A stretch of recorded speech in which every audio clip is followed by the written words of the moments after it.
भारतात पुन्हा एकदा लॉकडाऊन लागू शकतं, कारण कोरोनासारखा एक नवीन व्हायरस चीनमध्ये मोठ्या प्रमाणात पसरत चालला आहे.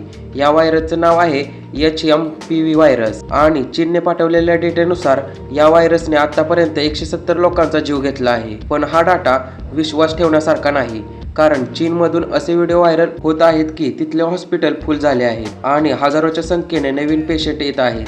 पण चिंता वाढवणारी गोष्ट म्हणजे या व्हायरसवर अजून कोणतीही लस उपलब्ध नाही आणि हा व्हायरस जास्त करून लहान मुलांना, कमी रोग प्रतिकारशक्ती असलेल्यांना आणि वृद्ध लोकांना टार्गेट करतोय. हा व्हायरस हवेद्वारे आपल्या फुफ्फुसांमध्ये प्रवेश करतोय. त्यानंतर ताप येणे, खोकला, घसा खवखवणे, श्वास घ्यायला त्रास होणे अशी लक्षणे दिसून येतात. भारतासारख्या जास्त लोकसंख्या असलेल्या देशात व्हायरस आला तर मोठ्या प्रमाणात हाहाकार होऊ शकतो. त्यामुळे भारत सरकार चीनच्या परिस्थितीवर लक्ष ठेवून आहे. तर हा व्हिडिओ जास्तीत जास्त लोकांना शेअर करून लोकांना जागृत करा आणि अशाच माहितीपूर्ण व्हिडिओसाठी आपल्या चॅनलला नक्की सबस्क्राईब करा.